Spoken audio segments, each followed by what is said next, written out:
We've been going for almost a month. We're on day 29, 30 days of mental skills, and been talking extensively about uh, these skills, cognitive skills, as well as non cognitive skills. Different theorists and so forth will categorize these skills in different ways.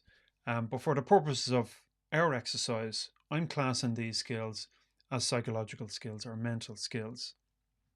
Mindset, motivation, goal setting, people skills, thinking skills, mental imagery, anxiety management, psychological flexibility,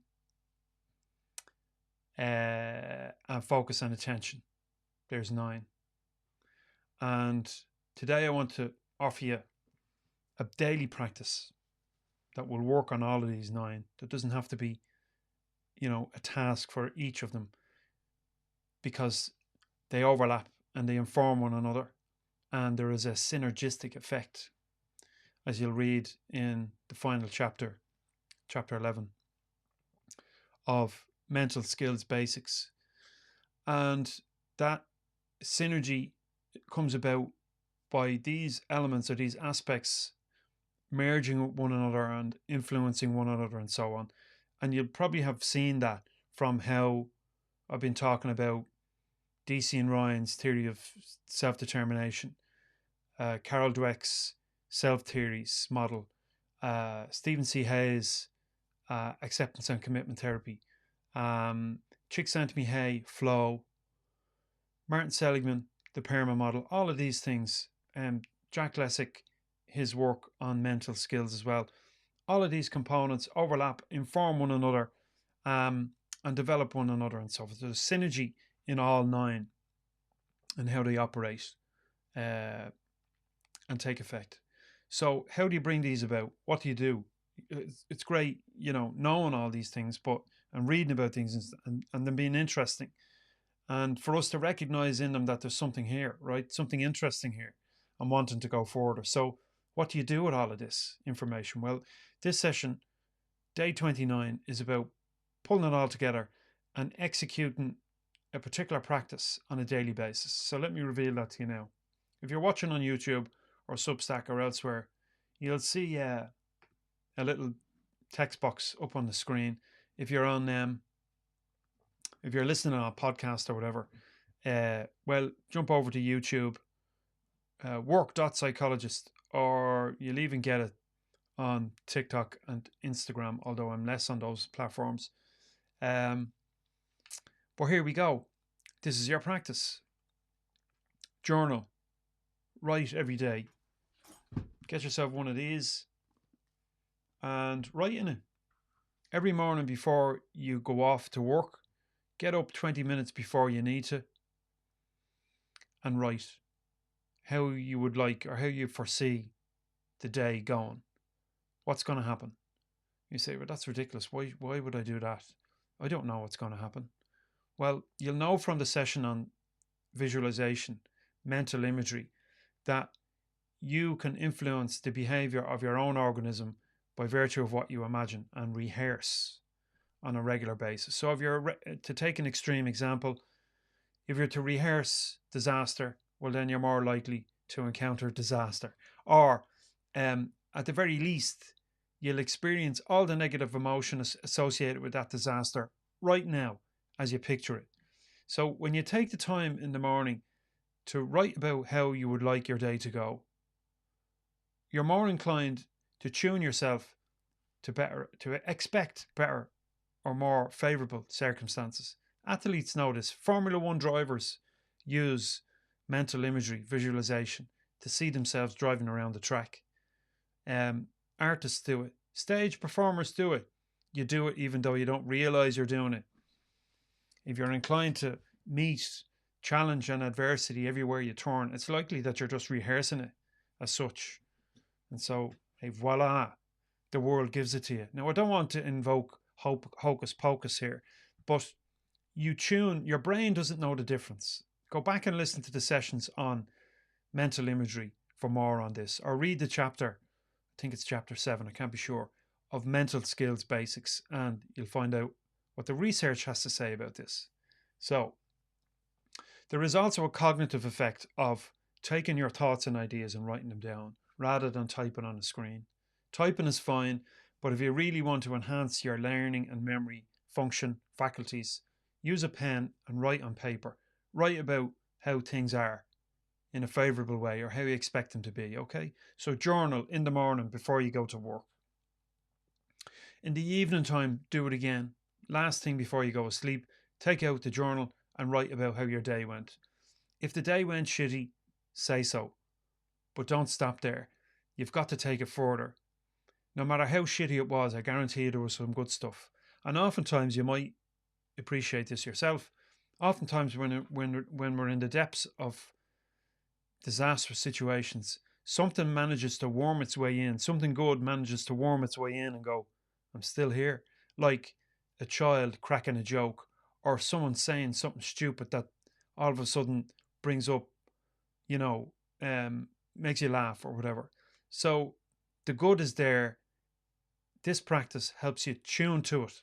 So where is it? Maybe it's something as simple as look at the opportunities that I have, regardless of how difficult it was today and how much of a bastard such and such was, or how I didn't get paid, or how this was so difficult because such and such did this or said this, or because someone pulled out in front of me. I guarantee you that there's good stuff all around you if you just care to notice it. So at night time, write about the things that went well. You can acknowledge how things didn't, firstly, but don't stop there. Find 3 things that went well today and write about them. You don't have to write an essay, just a couple of lines and finish on that. The second thing that I would like you to do as part of this daily practice is meditate. I've got a link in the article accompanying this video and audio to a free meditation clip. I think it's a 3-minute one, but there's plenty of meditation resources out there. Find one that you like, the sound of which you like and the tone of the voice and so forth, that you can work with and use it. 15 minutes a day, switch off the cognitive function, the surface level thinking mind, and just zone out. Now, it might be difficult at first, but if you persist, it'll become easier. And meditation, I've written about it extensively in Mental Skills Basics in the book. If you haven't got it, head over to my site and get it. The links are everywhere. The research is decided and absolute, pretty much, most of the research. Meditation helps you stay calm, helps you develop composure, helps you manage difficulty, helps you make decisions, make sure it keeps you healthy, psychologically and physiologically, emotionally. It's a no-brainer. Literally, you don't have to do anything. You just have to sit there and listen. So meditate every day, at least once a day for 15 minutes. And if you do it in the morning, it'll have compound effect day after day, and you will be, I'm pretty much guarantee you this. If you do it consistently, you will be a nicer, more composed, effective human being. Give it a shot. What can you lose? There's nobody watching. So meditate every day. Monitor your thoughts as you're moving through your day, and as you notice a thought arise in your mind about something, and it's critical of someone else, critical of you. You're banging on the table. You're frustrated. Someone has brought up a negative emotion in your monkey mind. Starts cha cha cha cha cha cha cha cha. She's a bitch, or he's a bollocks, or this didn't go well, and it's all their fault. And I wish that the world would do this, that, and the other. Stop yourself. Ask yourself. You could also be saying, this isn't going to work out. This is a disaster. It was a disaster yesterday, and it's going to be a disaster again today, or last year, or last month, or whatever. And so you have a choice about what you think. And if you exercise that choice, you can begin to think differently. You're not stuck with your automatic negative response, the automatic anticipation for negativity. You're not stuck with it. Nobody is. And when you begin to monitor and notice when your mind jumps to these negative associations, you can begin to change it by saying, for example, hang on a second. Is this necessarily true? What might be another reason for this? And then you begin to entertain some other logical explanation. more positive explanation. If it's in relation, if your negative thought is in relation to what might occur tomorrow, give yourself a chance. Ask yourself, can this be different? Could this be different? And how might it be different? So metacognition is what psychologists refer to this practice as. It's watching oneself and how we respond to circumstances or the anticipation of circumstances and choosing a different thought pattern. The more you do this, although it's difficult, if you care about your life experience, you'll bother to do this. If you do it on a consistent basis, you'll tune yourself to find more positive responses. This is to say that you're going to bury your head in the sand when the house is on fire and tell yourself that it's not. On the contrary, I've said this before throughout this series. It's if the house is on fire, you're going to get out. So that just closes that argument off straight away. But if it's not, thinking about that it will and catastrophizing about all of that before it's even happened is illogical and, let's face it, borderline insane. So choose a different thought about the situation. Instead of catastrophizing, thinking the worst, think again, choose a different thought. Okay. Look for the good. These are connected, right? So as you move through your day, at the end of the day, at the start of the day, look for positive experiences. Look for the good. Mine for it when you find yourself in a difficult place. It's there if you bother to look. Now, it's there as you write. It's there as you think. It's there as you catch yourself thinking negatively about something. So look for the good. It's all around you if you bother to look for it, if you bother to find it. Surround yourself with people who are of the same mind as well. And if you find yourself in groups of people that are predominantly negative in their thought and commentary about the world and about the government and about this and that and the other, get out there. Find yourself other people. Mind for the good. That's number 4. Number 5, visualization. You do it even though you don't realize you're doing it. You picture scenarios all the time as you're driving along, as you're going to work, as you're coming home, as you're thinking about what you're going to make for dinner, how you're going to set up the training session, what you're going to do tomorrow. You have a big meeting coming up. So you visualize all the time. It's just most of us visualize automatically. We don't think about it consciously. We don't choose to imagine scenarios how we would like them to be. I've mentioned it already. Formula One drivers. I've mentioned Lizzie Arnold in the book, the skeleton athlete from the Winter Olympics. She competed for GB. She won that competition, and I included a quote from her in the book. She spent her time visualizing the process rather than the outcome. So it's never about the outcome. It's always about the process. The only value an outcome has is to inform the process and help us tweak it and go again. So it's always about process, staying present, execution, and so forth, right? So visualize, imagine the scenario going your way. What can you lose? Most people would think, oh, this is a waste of time. Why am I doing this? I can't influence the future. I can't influence my own future experiences. I might as well just go with the flow here. Okay, but if your expectation is you have no control, well then you're open to the whims of circumstance. So why not take some control over your emotional state now and imagine the scenario going your way? You have nothing to lose, so try it.